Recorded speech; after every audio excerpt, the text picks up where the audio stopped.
Hello, everyone. Welcome. My name is Matt Birch, and I'm the director of the Interdisciplinary Studies Center at the University of Essex. And I'm very excited to talk to you today about our degrees. The plan for today is to cover a few issues in 5 different sections. So first of all, I want to answer the question that might be on some of your minds. What exactly are interdisciplinary degrees? Secondly, how practical are they? Third, which students prefer them? What kind of students like degrees that are interdisciplinary? What are the degree structures and assessments like in interdisciplinary studies? And then I'm going to give a taster lecture that I've designed in an effort to basically touch on issues that I hope would interest anyone who's interested in any of the 5 degrees that we offer at the Interdisciplinary Studies Center. So here we go. Let's start with number 1. What are interdisciplinary degrees? Well, it's easy to explain this, I think, by starting with an example. So probably many of you have heard of PPE, philosophy, politics, and economics. And that's not a degree that we offer here, but I'm starting with it because it's familiar. People often say, this is the degree that rules Britain. And why do they say that? Well, because this particular degree is really overrepresented among people who work in government. It's one of the most common degrees that you'll find for people who currently work in the UK government. So why is that? Why do government jobs so often go to people with this particular type of interdisciplinary degree? Well, the basic idea is the world that we live in doesn't have disciplines.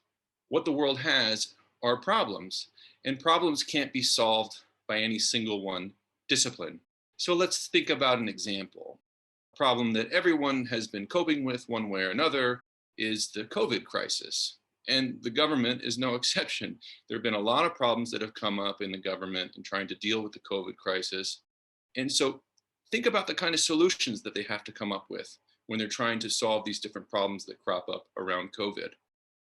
Those solutions have to be morally defensible. They can't do anything that people would be sort of morally outraged at least not the entire population. And this is where philosophy is relevant. Philosophy is the discipline that deals with the question of moral justification and how to give moral reasons to each other. Their solutions have to be politically feasible, right? So this is where politics comes in. They have to know how the political system works and how to make change happen within that framework. And their solutions have to be economically sound. They can't destroy the economy with the solutions to the COVID problem. So this is where economics comes in as a relevant discipline for solving problems. And moreover, they don't just have to be able to sort of work in these different disciplines. They have to be able to relate them to each other. They have to draw connections between them. They have to make sure that their economic solutions are morally defensible and politically feasible and so on. So they have to be keeping an eye on all 3 areas at once. And that's what we do. That's the kind of work that we do at ISC. We don't do PPE. The PPE degree is offered by the government department. But in our teaching and research, we tackle real world problems that require interdisciplinary solutions. So when I say real world problems, what am I talking about? Well, the COVID crisis is obviously a real world problem, that requires an interdisciplinary solution, as I just said. But other problems are gun violence in America, the climate crisis, the migrant crisis, mental health epidemics, the mass incarceration of Black and brown people in the United States, the rise of populism, fake news, the death of democracy, and issues surrounding social media and human identity, which I'm going to talk about later when I give my taster talk. Okay, so these are just a selection of problems that I picked because these are the problems that our students have been writing dissertations on. These are the sort of things that our students are really interested in. So I thought I would use them as exemplary problems. But there's tons of problems like this. So what do these sorts of problems have in common? Well, they will only be solved by big picture thinking that draws on the best methods and ideas and practices from a variety of disciplines. So there's no purely mathematical solution to any of these problems. There's no purely economic solution. There's no purely biological solution. All of these are wickedly complex problems that require us to think about them from a variety of angles or from the standpoint of many different disciplines. And that's what interdisciplinary thinking is. And that's what we do when we study in an interdisciplinary degree. We focus on problems and we approach them from the standpoint of a variety of disciplines. So let's take one of these 9 problems and talk a little bit more about it. The climate crisis. What disciplines do we need to address the climate crisis? Well, way more than philosophy, politics, and economics. PPE isn't going to cut it. We're going to have to obviously do some meteorology, some atmospheric science. If you don't understand the weather, you don't understand climate change. Behavioral science, because you need to know how to change people's behavior. Behavioral science can help you think about that. History, you may have heard people talking about the Green New Deal. Well, what was the original New Deal? It was a movement in the United States. It was a political response to the Great Depression. Well, how did that work? And how is it relevant now? Anthropology, a lot of people say we need to draw on and learn from the practices of indigenous peoples to understand how to relate to the environment in a different way, in a more productive way. Anthropology can help us think about that. Activism, people don't often think about that, but crucial to any important social change is activism. How do you do that? How do you do that effectively?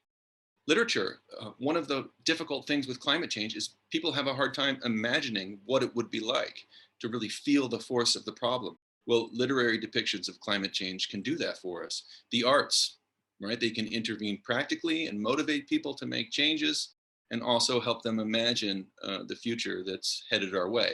And then, of course, these other disciplines are relevant too, and many, many more.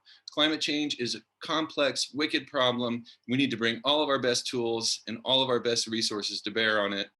And there's no one single discipline that could help us think through it. And again, we don't just need to engage in these different disciplines when thinking about climate change. We have to be able to make connections between them.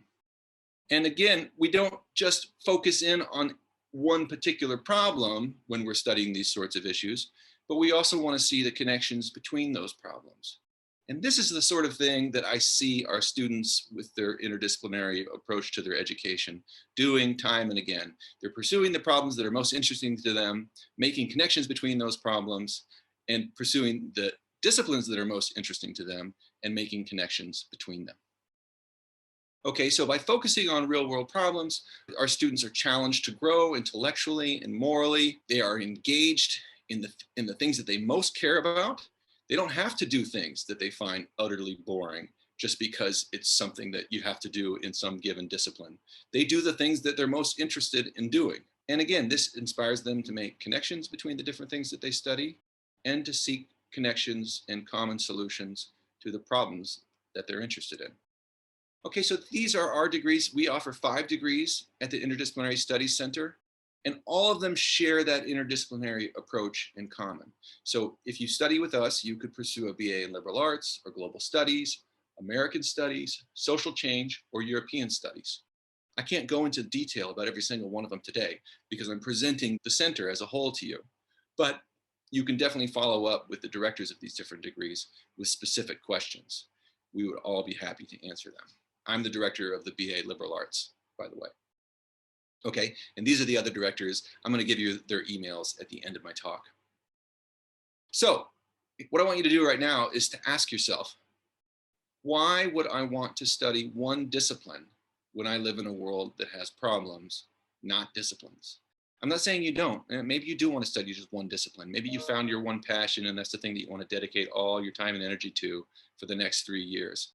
But if that's not you, why would you want to study just one discipline when you live in a world with problems, not disciplines?